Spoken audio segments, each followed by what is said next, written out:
Pre-forbearance course step 1. Reasons for foreclosure. To a homeowner, foreclosure is a shocking experience. When foreclosure takes place, it is extremely costly to the homeowners because not only have they lost their home, they have also lost any equity they may have built up in the property. Equity is the difference between the true market value of the property and the balance owed and/or the total amount of all liens against the property. Along with the loss of all equity, people losing their property due to foreclosure also lose the amount of their original down payment and any money spent on improvements since they bought the home. As we mentioned earlier, there are many reasons why property owners find themselves in the type of financial trouble that could result in foreclosure. Here are some of the most common reasons. Number 1. Economic downturn.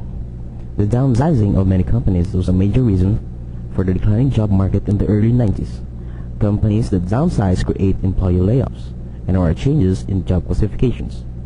The economic trend over the last few years has generally required more than one person in each household to work. The combined income created more buying power for the family unit. Company downsizing resulted in one or more family members losing their jobs, and a reduction in the number of hours worked by one or more family members. The loss of income created a budget problem for many families, making it hard to keep up with their mortgage payments and other bills. The downturn in the economy resulted in declining property values. Before the economic downturn in the early 1990s, property values, for the most part, had continually increased. Now we are again seeing a decline in property values. This decline has created many problems.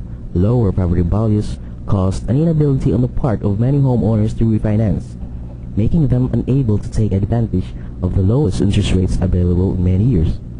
Many homeowners found that they could not refinance or borrow against their home equity to consolidate their debt loads.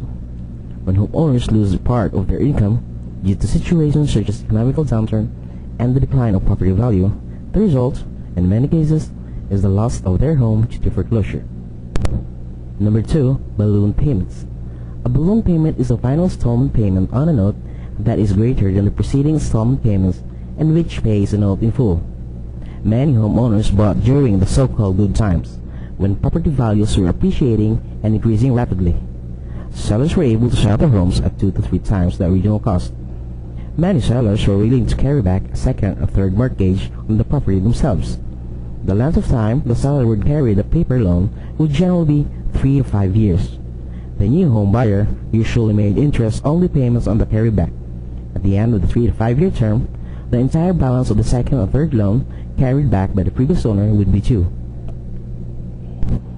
Once the note reached the maturity date at an agreed upon time, the entire balance of the carryback loan would then be due and payable to the previous owner. Unfortunately, the property value did not always appreciate or increase, meaning that the new homeowners could not refinance or borrow enough money to make the payment. The missed balloon payments started the process, ending in foreclosure. Number 3. High payments. During the late 1970s and through most of the 1980s, home values increased all over the U.S. Many buyers thought the home prices would continue that upward trend. Many expected the property values to continue to spiral upward, and some even expected the property values to possibly double and triple. A number of buyers bought properties they could barely afford, with the intent to refinance later at a lower interest rate, or possibly to sell and capture the profit. Many persuaded themselves that if they didn't buy immediately, they would be unable to buy in the future when prices were expected to be significantly higher. Some buyers made a lot of money buying and selling properties. However, many others lost their properties as a result of high monthly payments they could not maintain. Many are in trouble right this minute and need help. This resulted in many cases in foreclosure. Number 4. Speculation. Many real estate investors bought on speculation. They theorized that buying several properties and using them as rentals would make them millionaires in a short period of time. Some did just that, but many others had problems. The lack of experience in managing rental properties, plus the problems accompanying rental properties, became a nightmare for many. The change in economic conditions created additional problems when the renters could no longer afford to pay the required rent. When the rents were not coming in as expected, the owners could not keep up with the loan payments. Other problems included some of the payments on properties being more than the rental income, creating a negative cash flow for the property owner. Declining property values also created a situation wherein properties would not sell for enough money to pay off the existing mortgage. Foreclosure was frequently the result. Number 5. Changes in government. Many changes have taken place in the tax laws in the recent years. Some states changed the property tax rules, which doubled and tripled the property taxes for some properties after the result to new buyers. If the new buyers were not aware of the tax changes that were on the way, they might not be able to pay the new property taxes, which could have increased by several $100s a year. Other changes were made regarding the assumption of existing loans. Some loans were not assumable at the old lower rates. Some buyers were forced to accept a much higher interest rate than they had expected. Many home buyers discovered that they simply could not afford the new payment. Many increased the use of their credit cards. Unfortunately, many homeowners soon found the monthly payments on all of their bills, credit cards, home payments, auto payments, were now beyond their ability to maintain. Again, the result, quite often, was foreclosure. Number 6. Farm Belt, poor farm prices. Many farms were bought with the thought that land values and farm product prices would continue to increase. Frequently, the farm product prices declined along with the land values. The farmer had paid a high price for the land, and often the interest rates were high as well. The downturn in the economy hit farmers hard.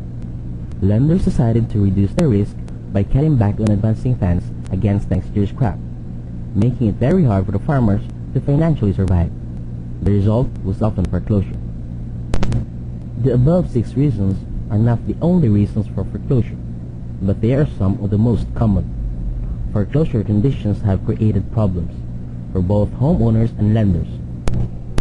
In good economic times, foreclosures may not be as costly to the lender as in poor economical times.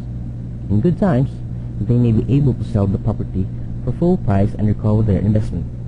In a poor economy, however, lenders often suffer tremendous losses when they end up with the property. Again, as a reminder, lenders do not like to foreclose. The last thing they desire to have is another piece of property. In poor economical times, in fact, at most times, lenders are very willing to negotiate to avoid complete foreclosure. Quite often, forbearance agreements can be worked out with the lender or lenders.